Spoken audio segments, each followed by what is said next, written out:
Creyeron que abandonar a una abuela con dos niñas era el final, pero enterraron algo más peligroso que el desprecio, una mujer que sabía esperar, y un secreto bajo la tierra que, si salía a la luz, podía destruir a quienes la dejaron. La frase flotó en la plaza como si fuera un reproche antiguo, breve, cortante, imposible de ignorar.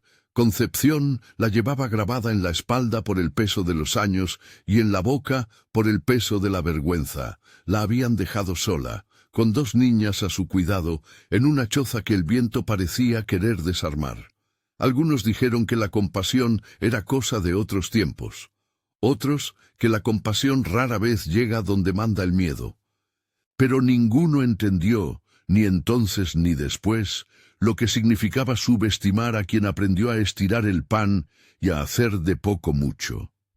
La choza estaba en el borde del pueblo, donde la tierra se hacía más parda y el caminito de herradura se perdía en la planicie.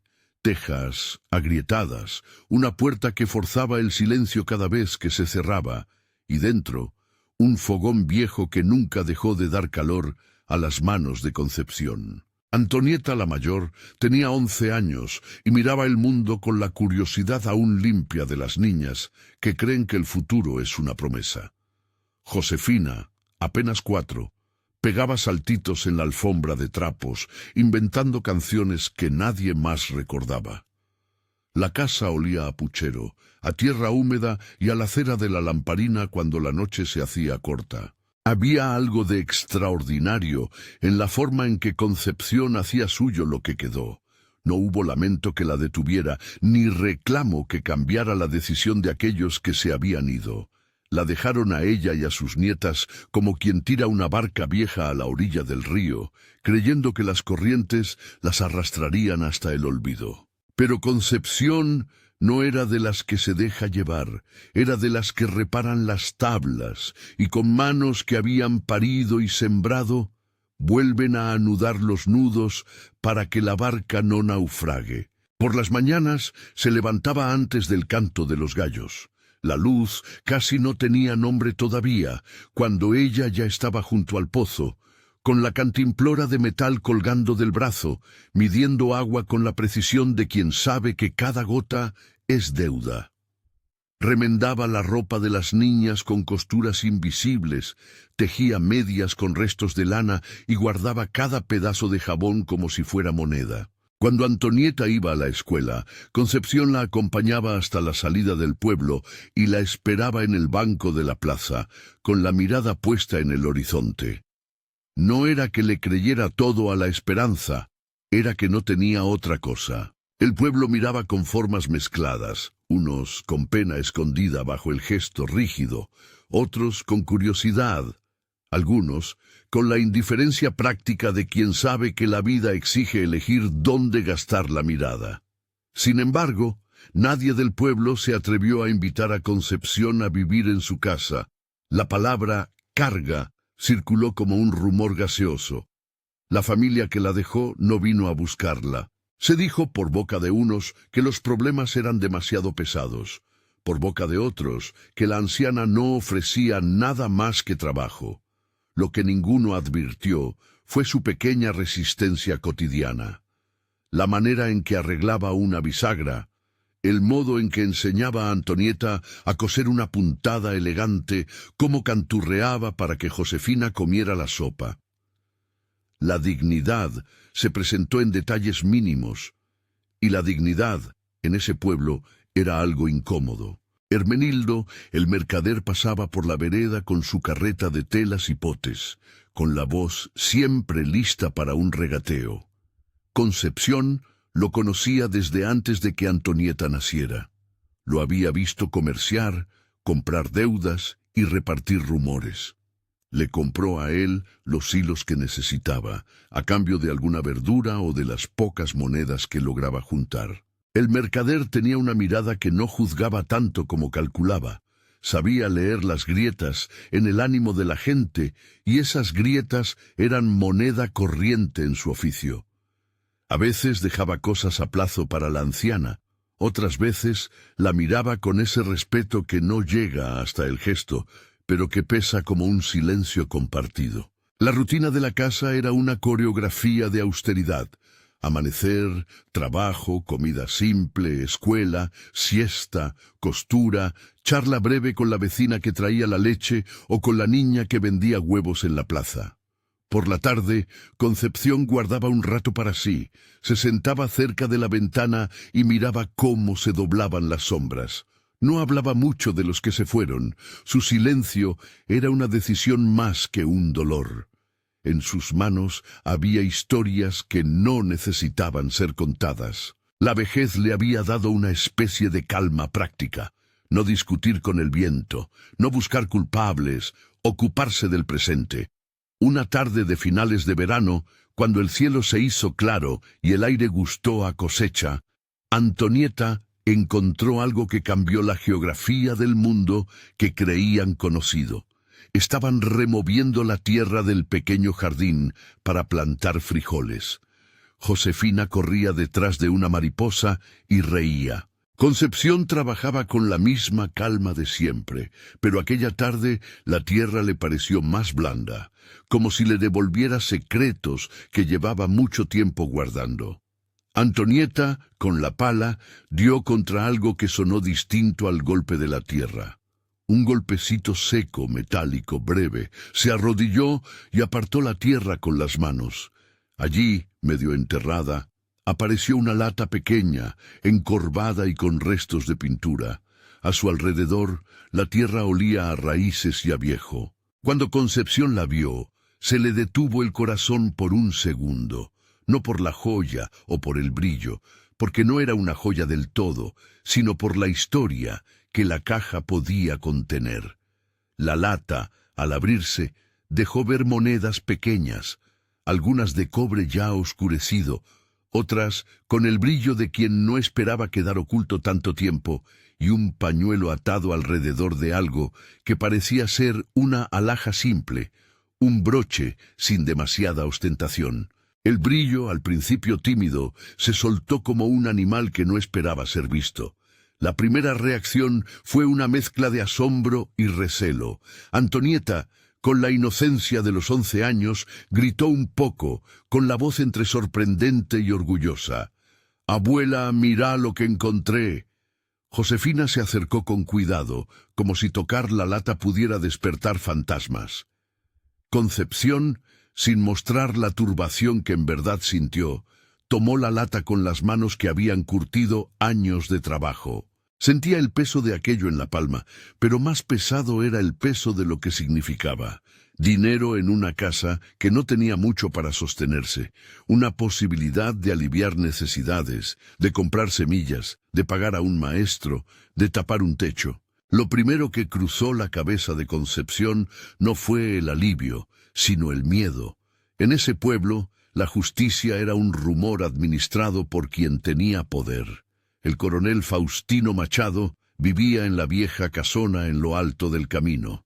Tenía tierras y un nombre que se pronunciaba con reverencia o con temor, según quien lo dijera. El coronel no necesitaba robar para imponer su ley. Bastaba su presencia en los caminos, la mirada que sembraba respeto, la forma en que los hombres y mujeres se ajustaban el gesto cuando él pasaba. Concepción.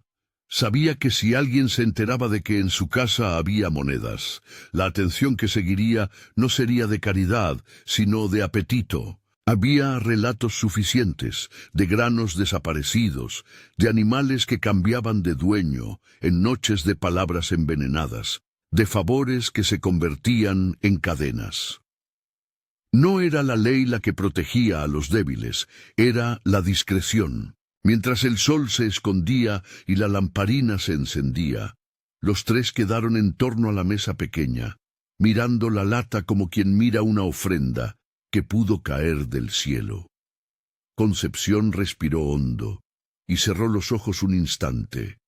Pensó en la escuela de Antonieta, en las botitas rotas, en la gotera que por fin amenazaba con abrirse en la noche de lluvia.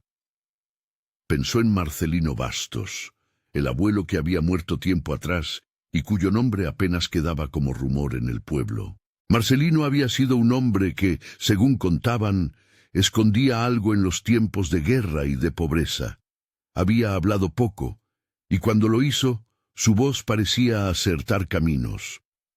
Algunos murmuraban que había enterrado provisiones, otros que había guardado monedas por si llegaban tiempos peores. Nadie le buscó con la afán de guardarlo entero. Al final, lo que quedaban eran retazos de historias y en algún hueco del patio una lata oxidada. La decisión que siguió no fue tomada en un instante de euforia. Fue un pacto silencioso nacido de la experiencia. La justicia, en aquel lugar, no protegería a tres pobres. Si se hacía público, no sería una mano amiga la que se acercaría, sino una que mediría cuánto podían arrancar. Ocultarlo era para Concepción una forma de proteger a las niñas, no para enriquecerse, sino para sobrevivir. Al tomar la lata hacia adentro, la abuela sintió el deber de convertir el hallazgo en algo más valioso que el brillo. Debía transformarlo en medios de vida, en techo seguro y en escuela. Eso la tranquilizaba y la atemorizaba al mismo tiempo. No había satisfacción en el secreto, solo un cálculo de vida. Decidieron guardar la lata en un lugar donde nadie pensaría buscar, un espacio detrás del fogón donde las ollas y los trapos escondían olores y calor. Concepción lo hizo con cuidado, cubriéndola con telas y con un plato viejo encima, como si la preservara de su propia tentación. Ninguna palabra solemne nombró la decisión. Era entendimiento entre ellas. La supervivencia tiene su propio argumento. Esa noche, cuando las niñas se durmieron, Concepción se quedó despierta, mirando las sombras que bailaban en la pared. La oscuridad le parecía menos amenazante con la certeza de que podría comprar harina suficiente para un mes. Y quizá, si la prudencia los ayudaba, un poco más. Al día siguiente vendieron una moneda pequeña en la plaza. No fue un ardid financiador, ni un fraude. Fueron trozos vendidos poco a poco, sin delatar el origen ni el volumen. Lo que contaba era el resultado. Comprar semillas, medir la ropa, reparar la techumbre. Hermenildo, el mercader, les ofreció un precio que no prometía milagros, pero sí un alivio tangible. Concepción no nombró la decisión en públicos. Solo los que pasaban por la puerta veían con el tiempo que la casa había recibido parches, una teja reemplazada, un paño nuevo en la mesa, un jarro para guardar la sal. La transformación fue lenta, casi discreta, como quien cose a la vista pero sin alardes. Por aquellos días, Vicente Bastos apareció en el pueblo. No era forastero del todo. Sobrino de Marcelino, había pasado largos años fuera, trabajando en otros pagos. Su regreso no llegó con el ruido de quien reclama herencias, sino con la calma de quien está dispuesto a caminar lento para entender lo que quedó. Era un hombre de manos amplias y mirada serena. No cargaba con la arrogancia de quien vuelve con la tabla de la justicia. Al principio se acercó como quien se acerca a un familiar, con respeto, con preguntas cortas y con la voluntad de ayudar sin juzgar. Vicente vio la choza arreglada a medias y escuchó cómo Concepción hablaba de sus planes en voz baja: comprar unas vacas, mejorar el huerto, enviar a Antonieta a la escuela para que pudiera ser maestra algún día. Su primer gesto fue ofrecer trabajo, ayudar en la reparación del techo, pasar horas reparando el corral deshecho. No quiso hablar de monedas ni de latas. Concepción aceptó su compañía con la reserva de quien no daba su confianza completa, pero valoró que no llegara a exigir explicaciones. Con el tiempo, Vicente demostró ser alguien de pocas palabras y de gran disposición. Sus manos repararon más de un mueble. Sus trinos con los vecinos fueron mesurados y poco a poco se convirtió en compañía silenciosa. El vínculo entre ellos se tejió con hilos de necesidad y de cuidado. Concepción necesitaba ayuda y Vicente quizás buscaba un lugar donde su apellido no fuera herencia de disputas. Hubo momentos de prueba, noches en que la lluvia parecía decidir ponerle prueba a la casa, días en que los animales, por descuido o por golpecito de la vida, morían sin aviso.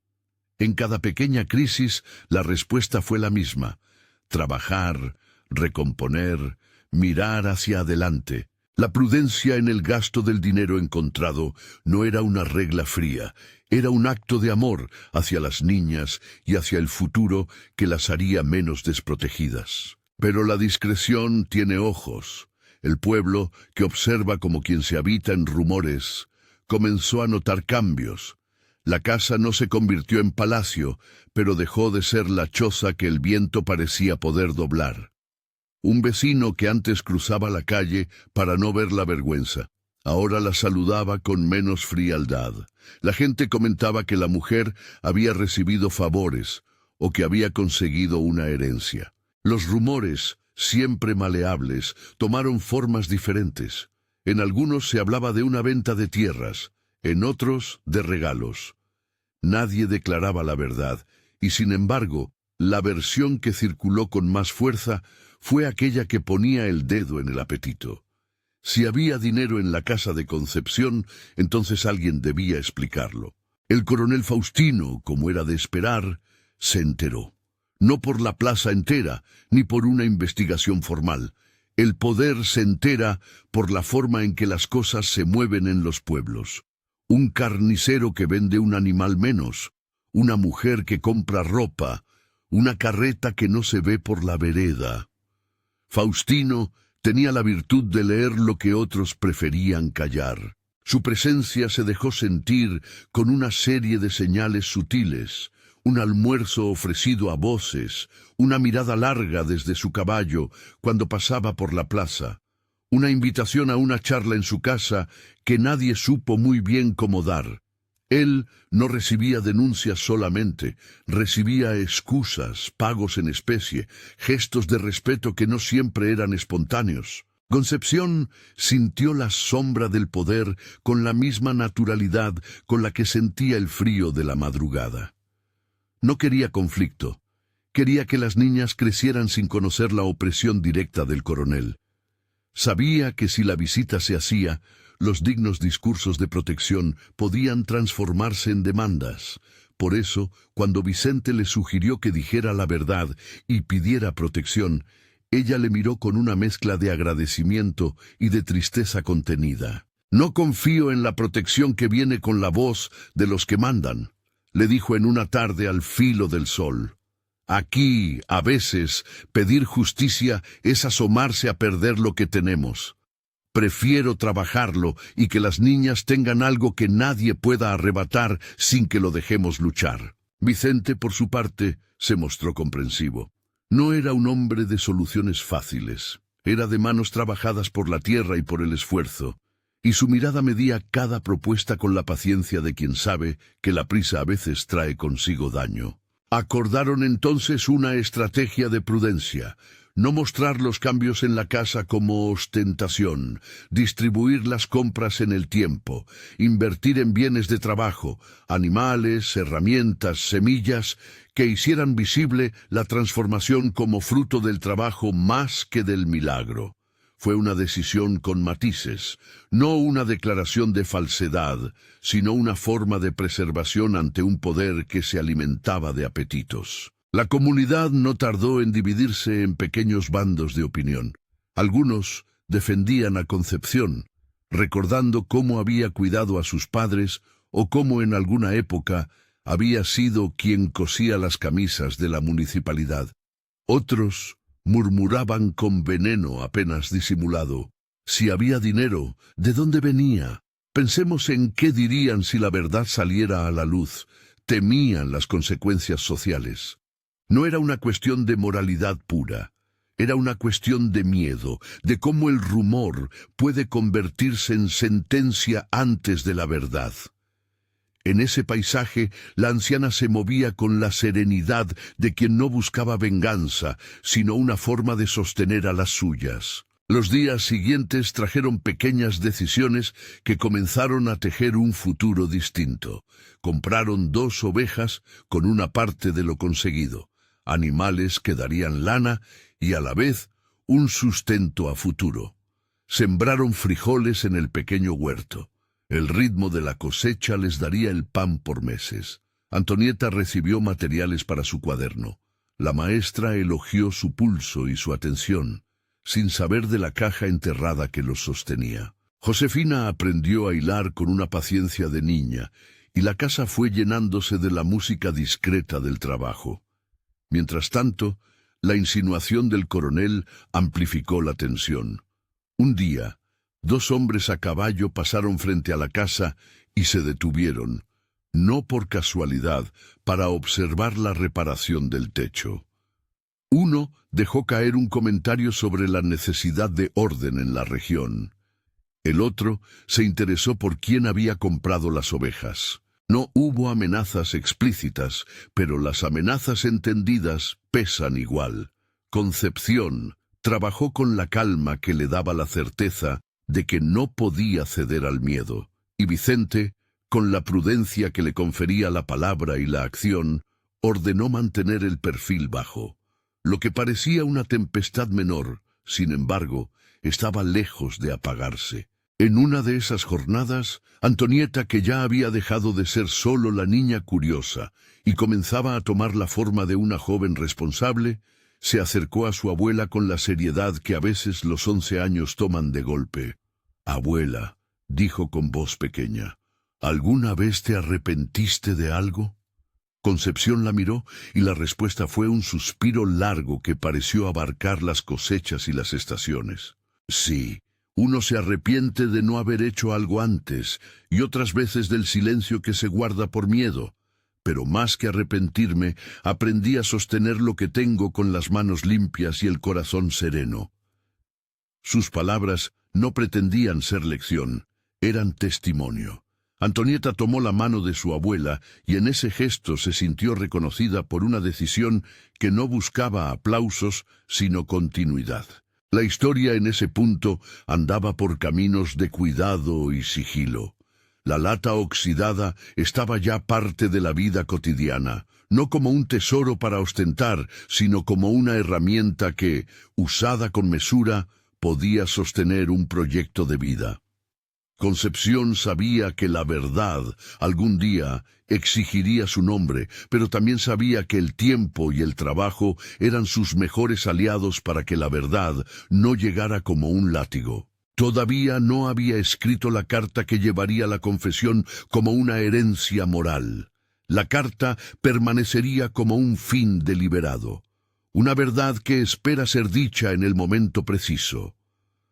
Por ahora, cada moneda convertida en una semilla era un acto de justicia hacia el porvenir. Sin embargo, el pueblo nunca es neutro cuando el cambio se asoma. Había quienes miraban con envidia, quienes especulaban y quienes simplemente ya habían decidido que la verdad, cuando saliera, justificaría su anterior indiferencia. Fue entonces cuando una voz, apenas un susurro en la sombra de una esquina, comenzó a decir que el hallazgo no podía quedarse sin reclamantes. Decirlo implicaba nombrar a los que habían abandonado, y nombrar es siempre un acto de memoria peligrosa. La tensión se fue armando con hilos invisibles, miradas que se alargaban, pasos que se detenían al pasar por la puerta, comentarios que pretendían ser inocentes pero no lo eran. Concepción percibió la creciente atención con la calma medida por el riesgo. No era cobardía lo que la guiaba, sino la convicción de que exponer la verdad sin redes de protección podría abrir la casa a reclamaciones más peligrosas. Su plan, que no era plan de abandono, sino de preservación, consistía en seguir trabajando, en usar el dinero como semilla y no como estandarte, en formar a Antonieta para que, cuando llegara la hora, la verdad se presentara como un acto de orgullo y responsabilidad. Vicente, por su lado, observaba con la mirada de quien sabe que el silencio también pesa. Comprendía a Concepción, pero a la vez sentía el deber de enfrentar aquello que pudiera marchitar a las niñas. Entre ambos, Tejieron palabras que no dijeron en público, la necesidad de estar preparados para cualquier llamada, la conveniencia de no convertirse en objeto de deseo, la prudencia de no dejar pistas que pudieran ser aprovechadas por quienes daban valor a la avaricia. No era heroísmo lo que los movía, era un sentido práctico del bien común.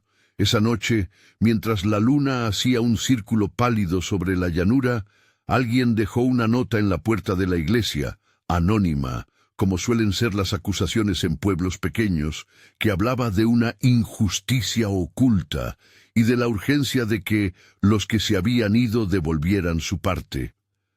La nota no decía nombres, pero la plaza, que es un corazón con memoria, no tardó en recoger la inquietud.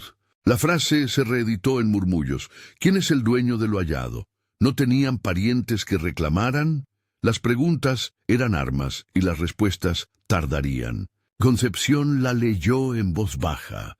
No hubo gesto de sorpresa pública. Hubo una quietud que parecía contener el peso de muchos inviernos.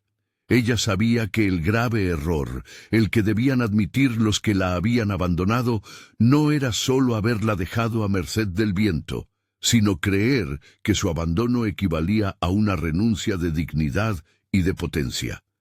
Creyeron que la vejez y la pobreza eran sinónimos de impotencia. No supieron ver que la dignidad, aún empobrecida, es un germen que puede transformar campos enteros cuando se le da tierra y trabajo. En la cocina, con la lamparina lanzando una luz que parecía tallar la noche, Concepción se inclinó sobre el cuaderno que guardaba en un cajón. No era la carta de confesión, todavía. Era una especie de inventario de pensamientos y de planes. Escribió el nombre de Antonieta con la letra firme, que le daba la necesidad de dejar señales, no para justificar lo que hicieron, sino para legar la ética que lo acompañó. En la hoja, entre los trazos, anotó: no por ocultarlo, será menos verdad. Lo que hicimos fue por las niñas. Lo que haremos será con trabajo y con explicación cuando sea tiempo. No era una declaración televisada, era una memoria por si algún día las manos temblaran. Al amanecer, la plaza tenía el rumor de siempre. Los animales comían, los carritos pasaban, el sol encendía los techos con un rojo pálido. Pero algo había cambiado, imperceptiblemente. La casa en el borde del pueblo ya no era simplemente la de la anciana olvidada. Era la casa de quien con poco empezó a hacer de la dignidad un proyecto concreto. Y en esa mudanza del estigma a la posibilidad, muchos perdieron la comodidad de su indiferencia. La historia no estaba cerrada. Las preguntas seguían alineadas como un sendero sin final explícito. ¿Cómo recibiría la comunidad la verdad cuando se contara? ¿El coronel actuaría por sus intereses o por justicia? ¿Quién reclamaría la lata si es que alguien lo hacía? Y sobre todo, ¿qué herencia moral quedaría para Antonieta y Josefina? Concepción, cada vez más, entendía que el grave error de quienes la abandonaron no era solo el acto mismo, sino la ceguera de no prever que la dignidad, aún maltrecha, es un combustible que permite reconstruir. Si esta historia te toca, cuéntame desde dónde nos escuchas y si alguna vez viste a alguien transformar su destino con trabajo y prudencia. La tensión, que hasta entonces había sido un hilo sutil, empezó a tensarse con acciones concretas, visitas que no eran casuales, preguntas que olían a investigación y un silencio en la casa que llevaba el rumor de algo mayor. Concepción y Vicente, ante la posibilidad de que la lata dejara de ser un secreto, acordaron proteger la intención que la moneda representaba. Educación, trabajo, animales. Planearon sin enumerarlo en voz alta. No harían gasto que pareciera gasto de fortuna. Evitarían mostrar lujos.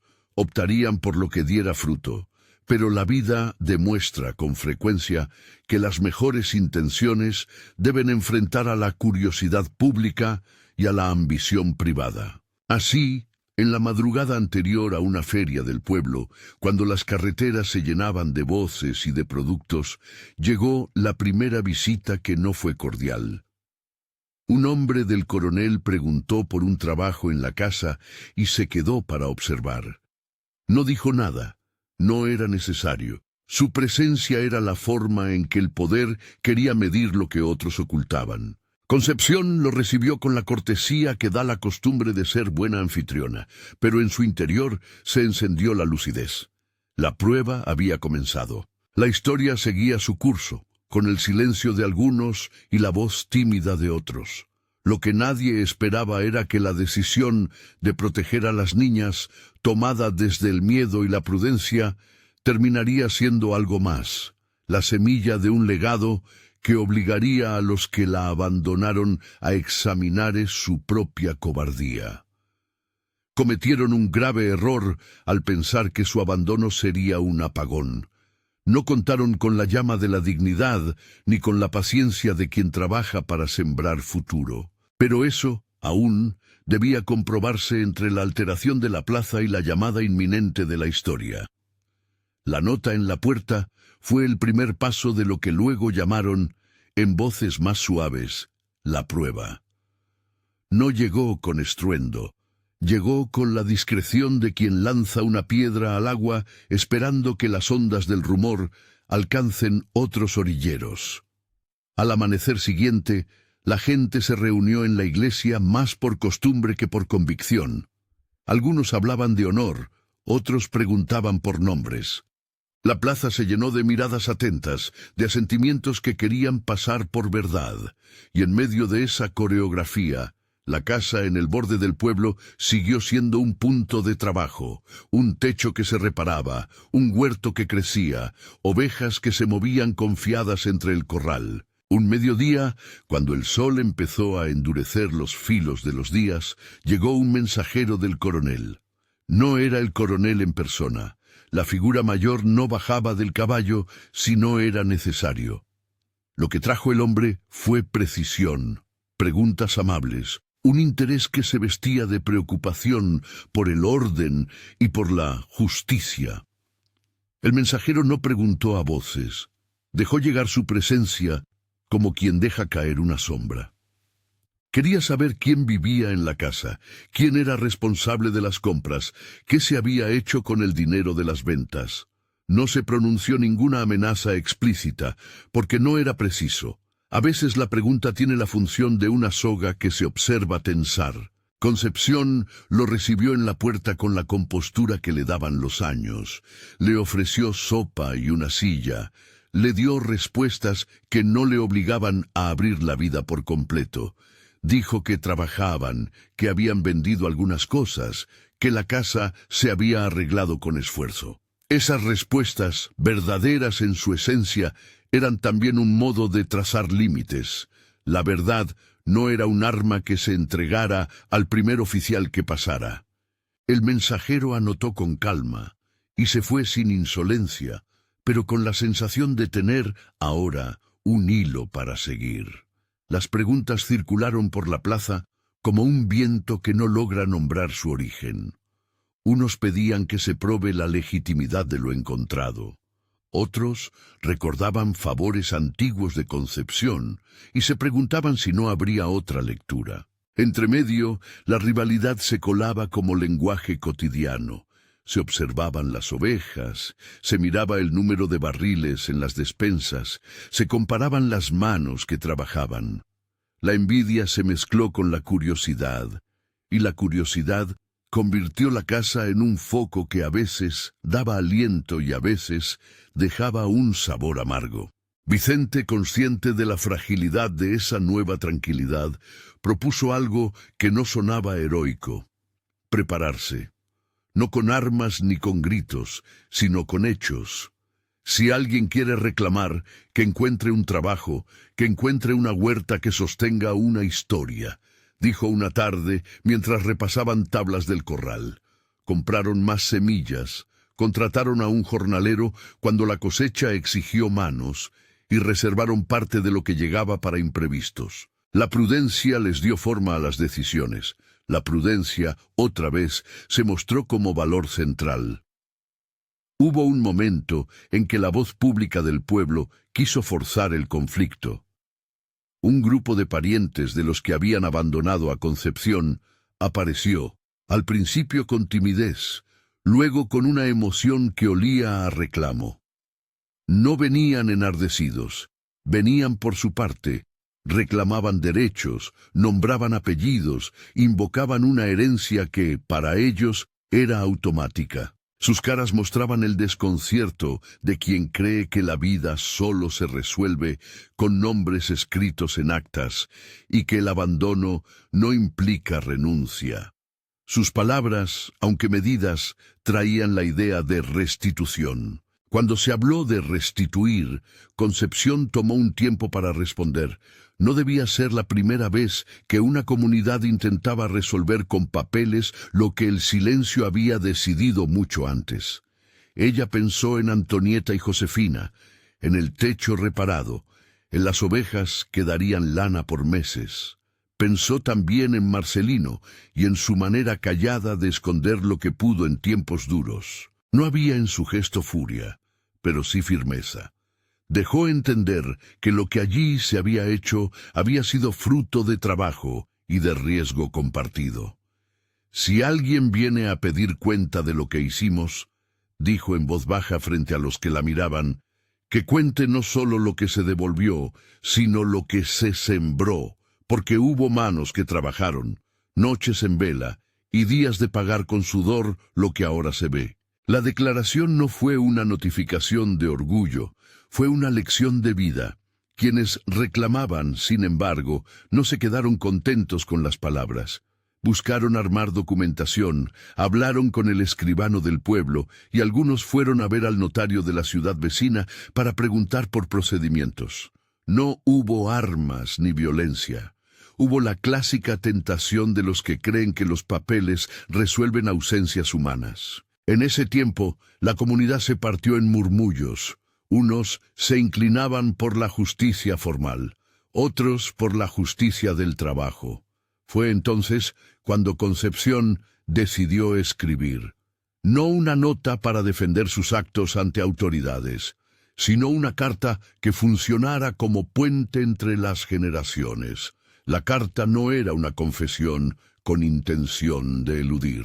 Era, en su estructura, una explicación y una guía. Explicaba por qué habían ocultado la lata, qué uso se le había dado y cómo aquello debía entenderse como semilla, no como botín. La redacción fue un acto lento, meditado. Ella se sentó en la mesa con la lamparina vieja que daba una luz cálida y fue nombrando cada cosa con el cuidado de quien diseña una herencia. La carta decía, en líneas sobrias, que había decidido preservar aquello por la seguridad de sus nietas, que no había buscado enriquecerse sino garantizar estudio y pan, que la honestidad, para ella, no era solo palabra, sino trabajo diario. Mandaba, además, una petición, que si algún día los que habían abandonado a la familia reclamaran, lo hicieran mirando a los ojos de Antonieta y Josefina, no solo a las piezas de metal enterradas. Les pedía que juzgaran el fruto. Si las niñas eran más fuertes, mejor instruidas y menos vulnerables, que tomaran eso como respuesta. Y por último, les pidió que transmitieran a las generaciones futuras una lección concreta. No confundan abandono con impotencia, y si alguna vez piensan en dejar a alguien al borde del camino, recuerden que quien queda puede transformar ese borde en tierra fértil. La carta se quedó en un sobre simple, que guardaron en un cajón seguro. Concepción no quiso que fuera carta de confrontación inmediata. La carta era puente para cuando el tiempo estuviera listo. Pero las palabras escritas a mano se convirtieron en un ancla moral, algo que se podía mostrar o leer cuando la colectividad lo exigiera.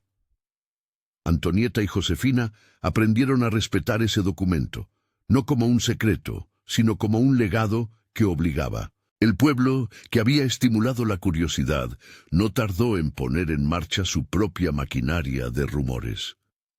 Un día apareció en la plaza un viejo conocido de Hermenildo que había escuchado fragmentos y quiso saber más. Otro día, una mujer que hasta entonces fingía indiferencia se acercó para ofrecer algo. Un viejo puesto de mercado que años atrás había pertenecido a su familia, ahora se vendía barato. «Toma», le dijo a Concepción, «hace tiempo que ustedes merecen un lugar».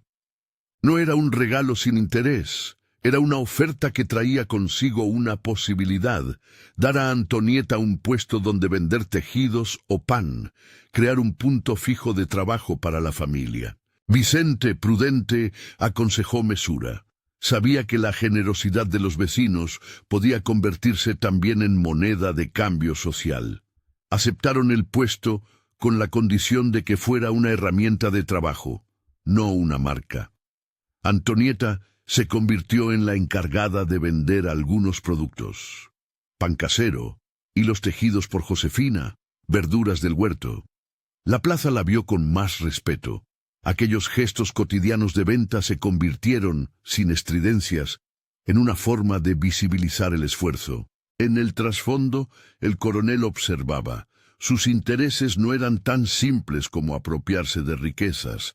El poder muchas veces necesita legitimidad, y la legitimidad se construye también con gestos sociales.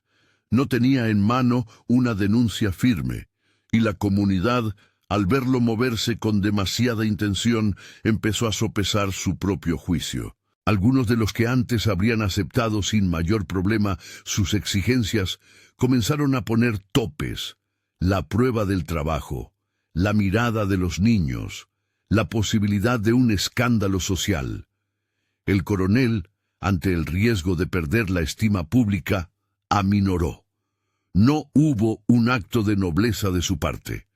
Hubo, más bien, el cálculo de quien entiende que perder la popularidad limita el poder. La tensión que había prometido ser una tempestad se fue transformando en un telar más complejo: juicios morales, demandas de transparencia, gestos de solidaridad. La palabra «error» comenzó a correr entre los mayores, no ya como acusación directa, sino como reconocimiento. Habían creído que dejar a Concepción sería dejarla sin voz. No contaron con que la voz puede crecer desde la necesidad y que la dignidad puede encontrar formas de hacerse visible sin pedir licencia. Los años, que en pueblos pequeños se miden por cosechas y por pasos en la escuela, fueron pasando. Antonieta se convirtió en maestra. Las horas que destinaba a repasar sumas y letras con los chicos de la aldea le dieron un lugar que antes solo soñaba. Enseñaba con paciencia y con ejemplos. Hablaba de cómo una comunidad cuida a sus miembros y de por qué es importante que nadie vaya con las manos vacías al camino. Josefina, por su parte, afinó sus dedos en el oficio de tejer. Sus mantas y prendas se vendían en la plaza con menuda dignidad. En las noches, junto a la lamparina, contaba historias tejidas que hablaban de abuelos que escondieron cosas por amor. Vicente y Concepción se convirtieron en pareja reconocida por la comunidad. Su relación no fue el romance de las novelas. Fue un matrimonio construido sobre la confianza, el trabajo compartido y la necesidad de estabilizar un proyecto de vida. Concepción no dejó de ser quien había sido: fuerte, práctica y orientada al cuidado. Vicente aportó respaldo y manos. Juntos mostraron que el compañerismo puede ser cura para la vulnerabilidad. El tiempo trajo pequeños cambios en la plaza. Hubo quienes que, avergonzados, comenzaron a visitar la casa para pedir consejos o para ofrecer mano de obra. Otros, los que habían abandonado en su momento, miraron desde lejos, con el peso del recuerdo, y algunos se acercaron con disculpas a medias, con explicaciones que a veces sonaban a excusa. No hubo un castigo colectivo. Hubo sí una vulneración de la comodidad moral que antes les permitía mirar sin intervenir. Las disculpas variaron en sinceridad. Algunas fueron verdaderas, otras no. Concepción escuchó y valoró el arrepentimiento cuando lo encontró, Cuando no lo encontró, su respuesta fue seguir trabajando. La carta, la que ella había guardado, pronto dejó de ser un documento íntimo y se convirtió en un emblema. No la mostró en plazas ni la usó para confrontar. La guardó para un momento que ella considerara prudente. Ese momento llegó en una tarde de otoño, cuando la cosecha terminó y la plaza organizó una reunión para hablar de asuntos comunes. La convocatoria no fue hecha por Concepción, fue una iniciativa de algunos vecinos que querían hacer las paces de algún modo con la historia que se había tejido. La invitación, discreta, pidió que cada familia aportara una cosa, una comida, un puesto, una palabra. La plaza se llenó de redes y de fogones. Como siempre, los actos públicos en el pueblo terminaban por mostrar lo que cada uno llevaba dentro. Concepción, acompañada por Antonieta, Josefina y Vicente, se sentó en un banco cerca de la iglesia.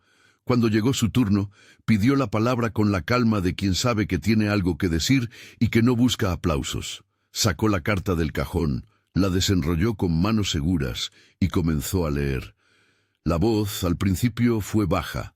Luego, la claridad de las palabras alcanzó hasta el último rincón de la plaza. En la lectura no hubo dramatismo teatral. Hubo sinceridad. Concepción habló de miedo, de la falta de confianza en una justicia que no protegía a los pobres, de la decisión tomada por proteger a sus nietas. Dijo que la lata no había sido un tesoro para ostentar, sino una posibilidad de trabajo. Enumeró las compras, las semillas, las ovejas, las horas de escuela pagadas. Y con la misma serenidad que siempre la había caracterizado, pronunció una frase que resonó: «No pedí permiso para proteger lo que el abandono me dejó. Pedí tiempo para hacer de esa protección un futuro para mis nietas». Luego pidió con humildad que se reconociera el derecho que había existido a cuidar lo propio. La plaza guardó silencio. Hubo gente que secó lágrimas. Hubo otros que bajaron la mirada.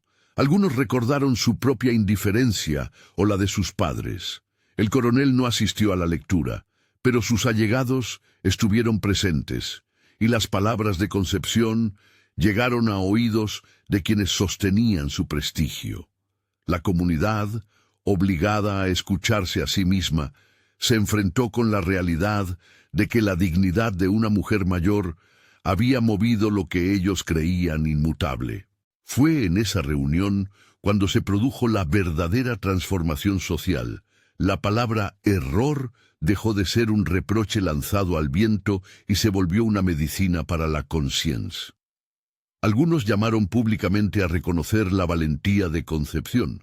Otros propusieron tímidamente crear un fondo comunitario para apoyar a las familias en riesgo. Nada se hizo para enaltecer el ocultamiento. Las decisiones tomadas por Concepción se llevaron consigo el peso del reparo y la necesidad. Lo que sí se reconoció fue la capacidad de quien, con recursos escasos, supo convertir una oportunidad en trabajo sostenido.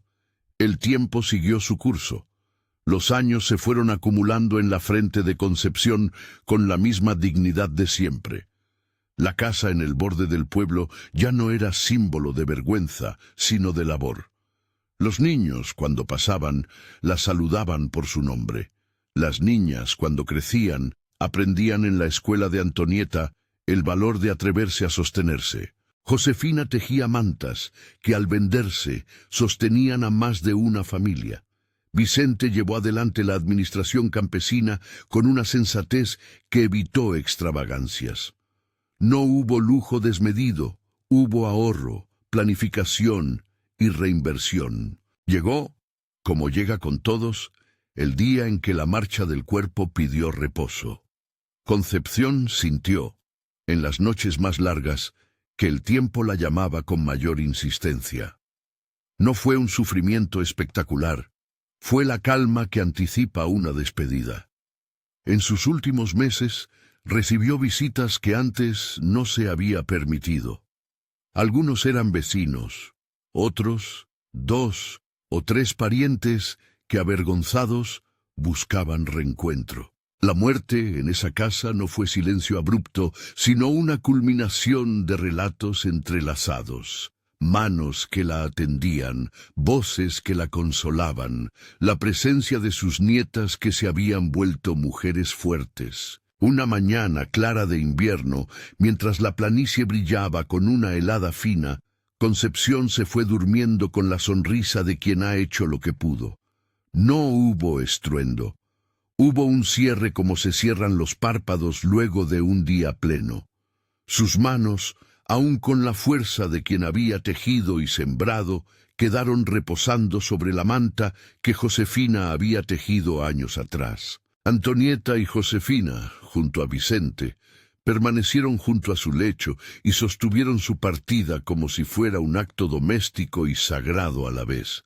El funeral no fue multitudinario por espectáculo, fue multitudinario por respeto. Vinieron vecinos, gente que antes había pasado de largo y que ahora traía flores humildes, una olla con comida para compartir y una palabra. El coronel no asistió. Algunos dicen que mandó una corona privada, otros que su orgullo le impidió bajar a lo que el pueblo consideraba una despedida verdadera. Los que habían dejado a Concepción en su día vinieron, unos con rubor en la cara, otros con una rigidez que no permitía el abrazo. Pero la plaza, que ahora recordaba la lectura de la carta y las enseñanzas, guardó un espacio para el homenaje. Durante la ceremonia, Antonieta pidió que la carta se leyera en voz alta una vez más.